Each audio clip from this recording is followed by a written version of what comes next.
haddii aad caruur leedahay caruurtana mararka qaarkood aad social media soo dhigto fadlan videogan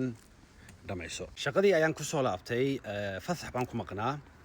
waxaanan joogaa maxkamadda ayaan hor joogaa waxaan maqlay maantana arrin runtii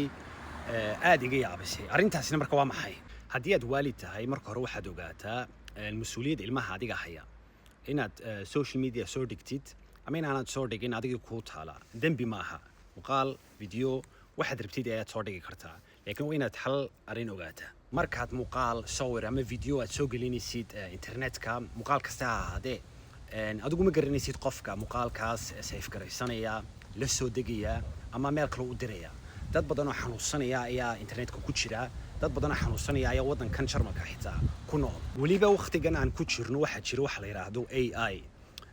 qofka hadduu sawirkaaga hayo ama sawirka ilmahaaga hayo wuxuu rabo ayuu ka samayn karaa muuqaal kale ama video buu ka samayn karaa markuu sawiradaas ama muuqaalkaas hayo haddii aad xitaa soo gelinaysid waxaad aad uga taxadiirtaa waa backgroundka meesha ilmaha joogo ama uu degan yahay imka halkan oo kale waxaa ka muuqda shaqaasa oo kale taa ka ilaali ama kooxda kubadda ku ciyaaro iskuulkiisa ama magaciisa mar labaad ilmahaaga internetka waad soo gelin kartaa qofna kuma diidi karo waxaad laakiin ka fikirtaa qaabkaad internetka u soo gelinaysid haddii muuqaalka internetka soo galo public buu noqonayaa muuqaalkaasina farahaaga ayuu ka baxaya